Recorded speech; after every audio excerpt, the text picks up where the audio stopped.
Welcome to another episode of Meet the Makers, only on Block.News. I'm your host, Jonesy, and this morning, well, it's nighttime where he is because he's in Georgia. This is Andrew Thornhill, the co-founder of Spotcoin. Andrew, thanks for joining me on Meet the Makers. I'm very excited to get into our interview. I think our audience is really going to love to familiarize themselves with Spotcoin. So if you could just kind of tell us a little bit about Spotcoin and what service or product you offer. Sure. Thanks, everyone. Thanks. Hi, everyone. Thanks, Chris. Really appreciate being on the show. Super exciting. Yes. So I'm an American living in the country of Georgia, not the state. Not the state. Which which is sometimes kind of funny and frustrating.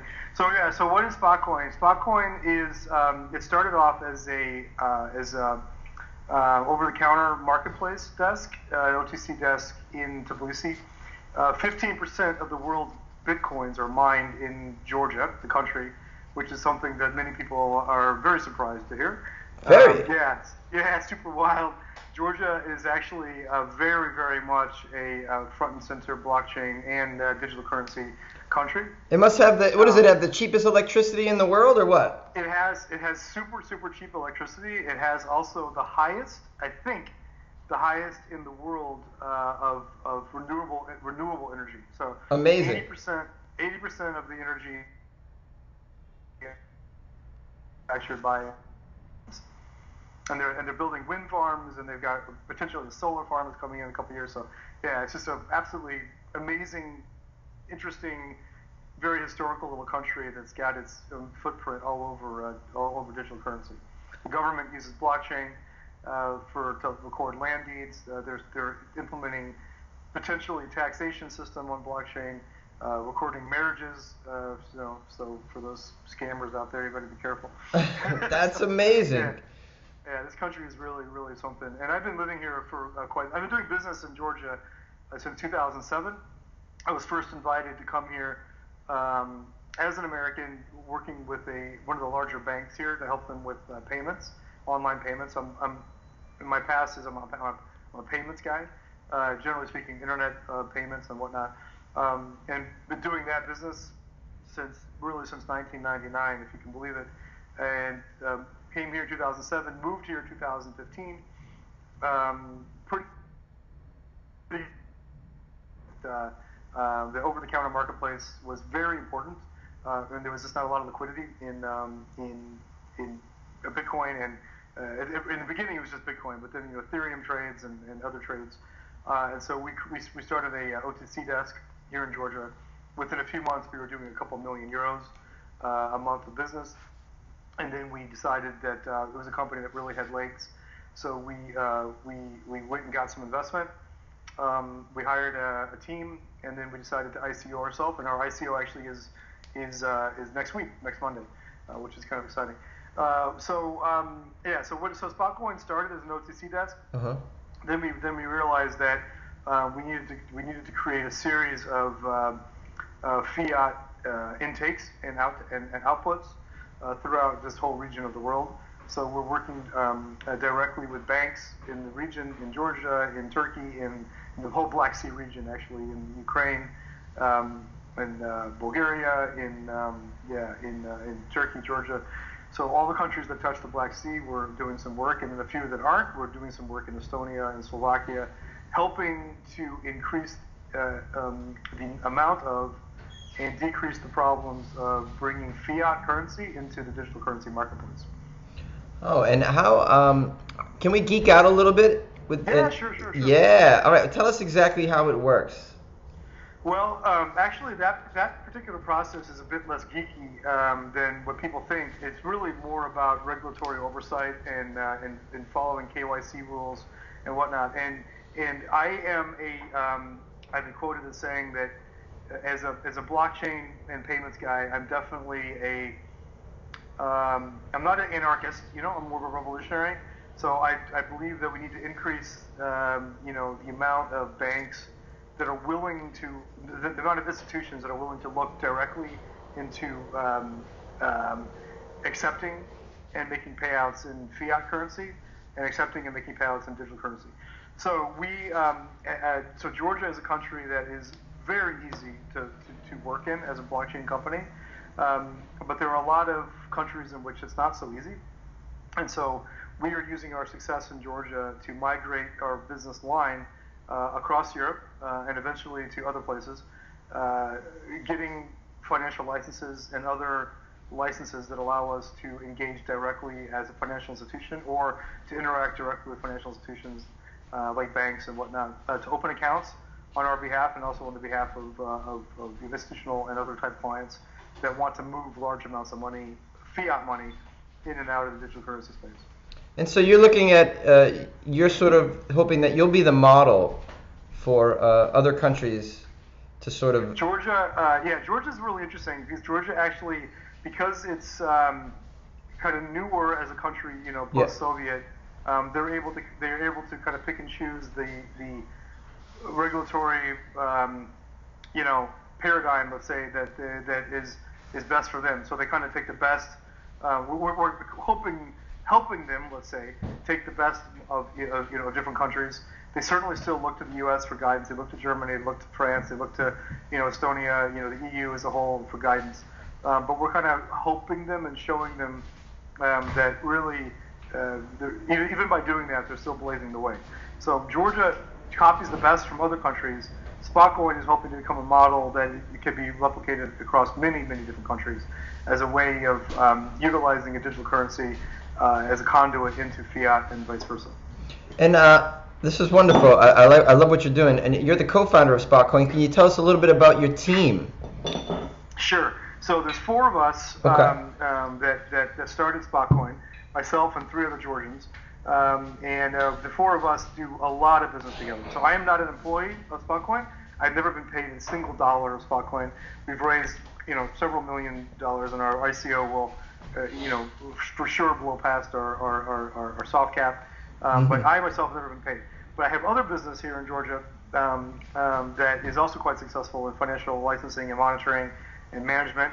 And that business, the 4 of us work together to help create and manage that. And they include experts in banking, transactions, cashless payments, portal wallets, financial legal issues, financial monitoring issues and whatnot. That creates the core of the founders. Then our CEO is a former Marine, U.S. Marine, who actually trained Georgian soldiers to fight in Afghanistan, which is another incredible story. Georgia sends a huge number of troops in support of Operation Freedom. So the U.S. helps them out. We have a strategic officer who's a former Army person, but current still War College speaker. And so this is a fast-moving marketplace. For sure, ICOs today are very different than they were a year ago. And so we always are assessing our risk and our strategy moving forward. Our investors are super great guys, a lot of them from the U.S., working on financial systems and regulatory systems for alternative payments in many different spaces. And then our marketing team is led by a American guy who lives in Amsterdam, who's a Emmy Award-winning journalist. We have local marketing that's run by a super great team. Our IT development is top of the charts guys, in Eastern Europe, that just they geek out on the neo blockchain and whatnot. So yeah, I think we're a pretty solid organization. We have internal risk, we've got internal monitoring, we've got compliance. So we've got a really strong legal team, we've got a really strong accounting team that's being augmented by some of our U.S. investors. We've got strong leadership, especially as we migrate from a pre-ICO company to like an actual, okay, thanks for the money, now let's get out there and really start producing company. And so we've got great press in Georgia, really good press in the region. Not a lot of stuff in the U.S. because our public sale is not open to U.S. investors, unfortunately. But we do have a lot of accredited investors that have helped us help Spotcoin move forward. So. Yeah, and you're rolling certainly, and it's good to hear. Now, what are some of your goals? Where do you want Spotcoin to be in 5 years from now? Where do you see this going? 5 years from now. Wow. So that's yeah, 5 years is good. I mean, I'm looking still like 3 months, 6 months, 1 year, but 5 years from now. You're in a hurry. Listen. I believe I'm a full believer that blockchain digital payments are where it's at. Like they're going to win the game. For sure. There's absolutely no doubt in my mind that that digital currency is the future. And we already use it. People don't even realize that. Like, I mean, even when I'm in the States, I'll pay with something with my Visa card or my MasterCard. Like, I'll get paid, by an ACH into my account. I never actually see the money, right? Like, it's all like, electronic. It's all electric money anyway. And so to make that leap from that to blockchain really isn't as big as people think. And the idea and the benefits of blockchain are so much better. So it's a long answer, but in 5 years, I really see. I definitely don't think fiat's going to die tomorrow. I don't think that dollars and euros are simply just going to vanish.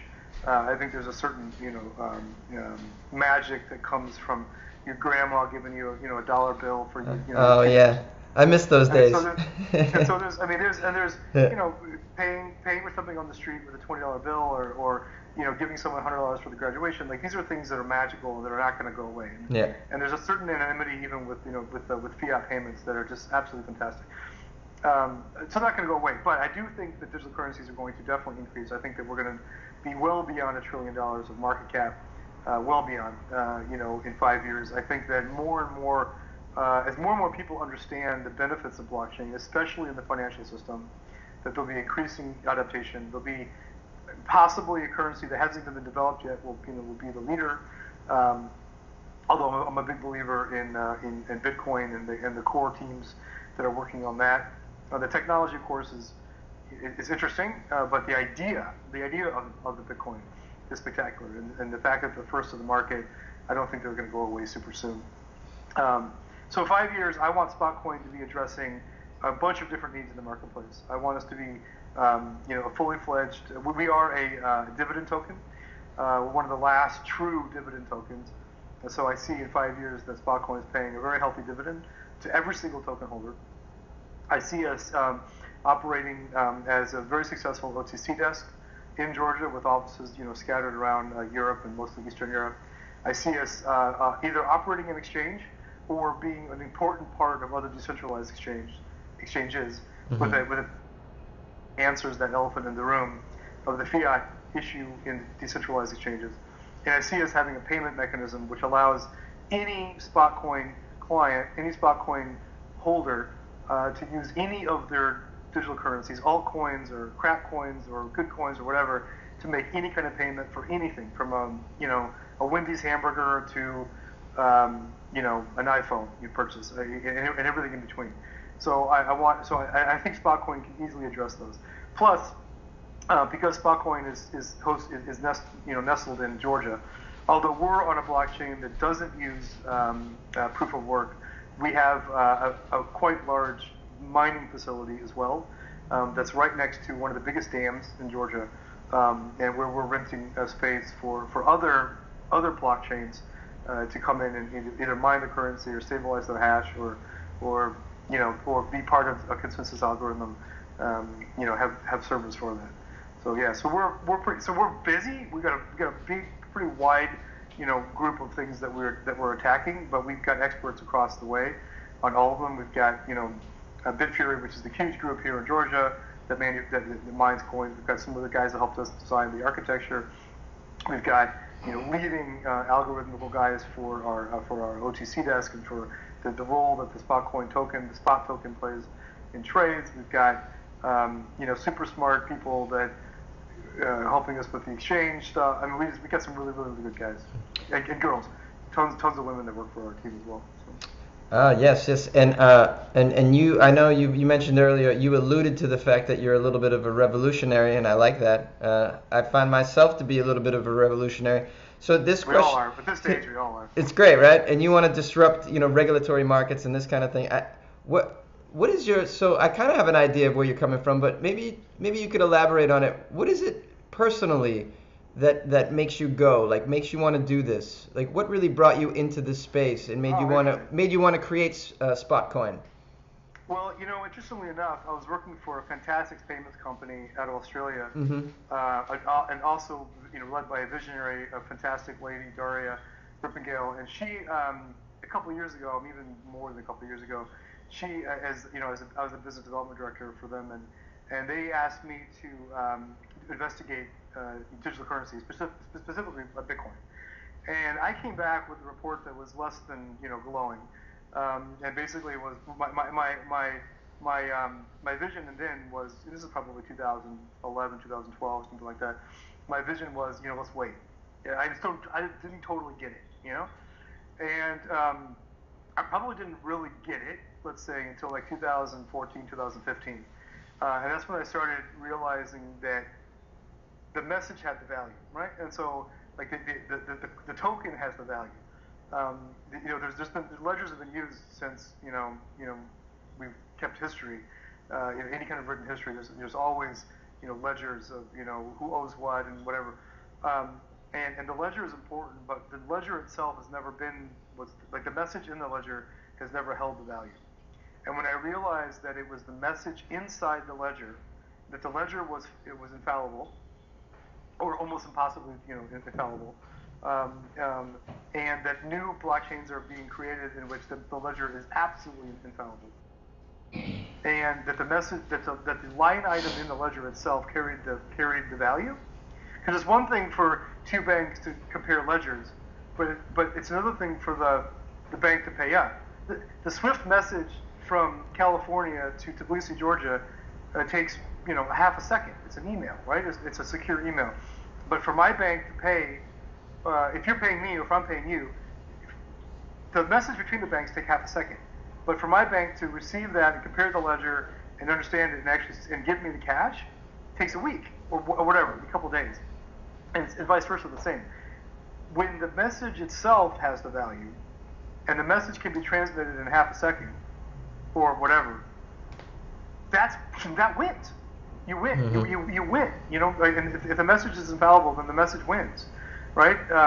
And so what drives me is the idea that, listen, I don't hate banks. I don't hate government. I mean, governments protect us from bad people and from people that want to hurt children and each other, and they make good rules to make sure airplanes fly well and keep order on the streets. Like I don't want to overthrow government, but I love the idea of wresting control back from central banks.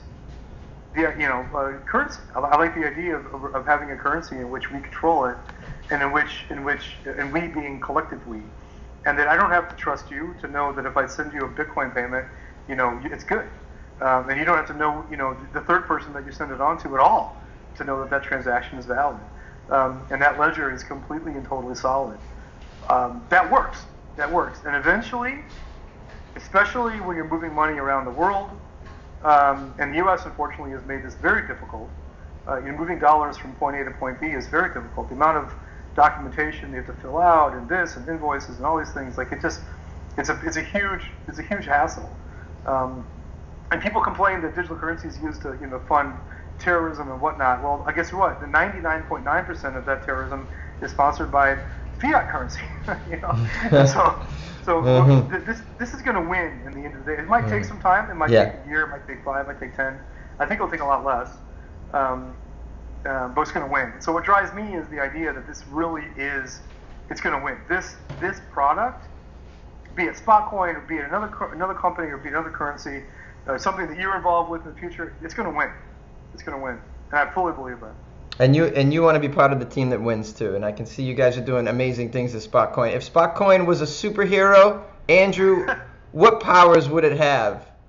Well, unfortunately, because we were, I'm more of a Marvel guy. I'm not going to lie, but all right, it's okay. But because we kind of took a wider approach to it, like it really is kind of a Superman, right, or a Supergirl, or like it's got a couple different powers that are, let's say it's got like a wide range of powers. That it does quite well. Now, is it the best of all of them? I mean, we're fully aware that we're in the Black Sea. We're in Georgia. Mm-hmm. Most people immediately think that we're in Atlanta, not Tbilisi. So maybe we're like Marvel Man or something. But we have a wide range of stuff, which we think we do pretty well. The market agrees. The press generally agrees. with what we're doing. Some of them just don't understand what we're doing. But yeah, it's Superman. Say Superman. That's amazing, Andrew. Thanks so much for joining me. If they want to learn more about Spotcoin, it's pretty easy. Go to spotcoin.com, right? Yeah, you'll see my pretty face and a bunch of other people up there. Thank you. Listen, thank you guys. This is the stuff that makes the difference, is the knowledge, the information, the education. Another part of Spotcoin is hosting events just like that. Super, super glad to be a part of this. Anything that spreads the news. If you'd like to be part of Spotcoin, join our Telegram, go to our website. Our whitelist is starting up. Unfortunately, we're not taking U.S. on the public side, but on the accredited side, we are taking any amount. I'm an American, and a lot of our teams are American, so we love them, but we just, there's some things in the SEC that makes it very, very difficult to operate, in the U.S. We want to be very, very clear that we're not doing anything illegal or anything even like remotely, kind of crazy. But thank you, Chris. Thanks for the show. No problem. Look forward to seeing this online, and love to give you guys a shout out in the future as well. No problem. Thanks again, Andrew, for joining us. And if those of our audience want to, see more of these really great interviews with Meet the Makers, is the series that we're calling it, with some of the most dynamic people in the blockchain and digital currency space, like Andrew. Go to block.news for more videos. Thanks so much, Andrew. Take care, guys.